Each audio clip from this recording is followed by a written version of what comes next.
Hello guys, good morning. Welcome back po sa aking channel. At ako po meron po lang ang naisipan na ibabahagi po sa inyo. Tara po. Naalala ko pa yung pugita, yung huli nung nasa Tarawtaw tayo. Ang sarap maginataan, ano? Ay, Nakakamisang pugita. yun ang ikukwento ko sa'yo. Alin? Yung nangilaw yung chewing ko, yung ito nga ang Tatang Rizal eh. Hindi ko nagbabawit na yung tunay na pangalan. Hindi ko nalatang yung one. Takasang Tarawtaw. Makaduwag na nun eh. Makaduwag na yun talaga yung Tatang Rizal. Eh, walang ulam. May imbang katang may kwan, may anggan, may pangilawan. Agad, mga pagkapaps, pag low tide doon sa amin, sumisipot yung anggan, yung batuhan sa kwan, sa dagat. Low tide, pag low tide. Paggabi, iniilaw. Ang gamit yung kulman. Alam niyo yung kulman, Petromax ang tawag sa Barting Bisaya eh. Yung sinasabit. Yung kulman ilaw na may gasa, hindi gas ng gas, tas binubumpa. Nilalagyan ng gasa. May hangin yun, binubumpa ng hangin. Ay, Wala, hindi pa naman uso yung mga flashlight na pangilaw eh. Eh, palibasa walang ulam, nagkalakas loob na mangilaw. Yung si Taiwan. si Juan. Lakad na siya, gabi. Gabi ang low tide eh. Mga alas 10 na ng gabi. Alas 9 kaya, alas 9. Pagdating niya doon sa anggan,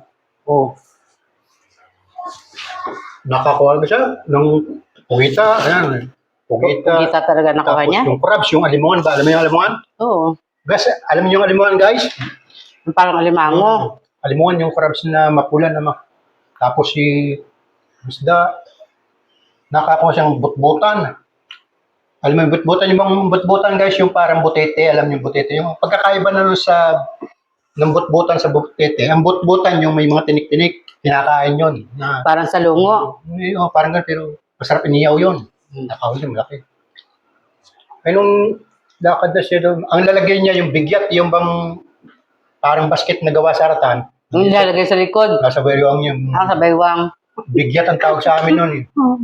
Gawa sa ratan. Yun ang doon mga huli niya. Yung butbuta, yung pugita, yung crabs. Kung nandun sa may kwesya, may malapit na doon sa daungan ng bangka, doon sa Kain mo muna yan. mayroong kwesya. Nay! Tigtag yung yun. Naalaala niya, may namatay nga pala doon sa lugar na yun. Lugubang ka. Doon sa may ano? Minumulti ka ako. May. Kada Muntik na umasabit. Kailangan na. Alam mo guys, doon yung anggan, mayroong mga bulaklak ng bato doon na may mga lugtong. Ligtong, yung lubo. Yung ilalim ng batuhan na yon, yung bulaklak ng bato, malalim yun. Ano? Nadulas, nakon yun doon sa Natumba. nalisat na. Napatubog yung pulman. Namatay yung pulman. Adi namatay yung pulman. Namatay.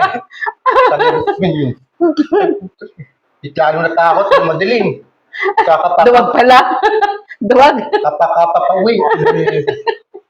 Pagdating sa bahay, ba't madali ka? Sabi ng asawa. Ayoko yun. Namatay ka yun. Nalisat ako yun.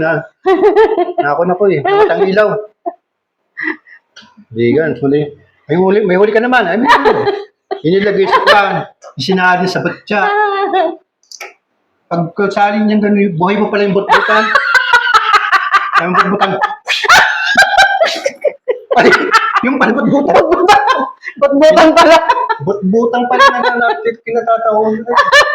Galit ng tiwan o yung butak ng bulok. Tinatad ang butbutan. Ay, kinaman. Ikaw lang pala ka nananakot sa akin.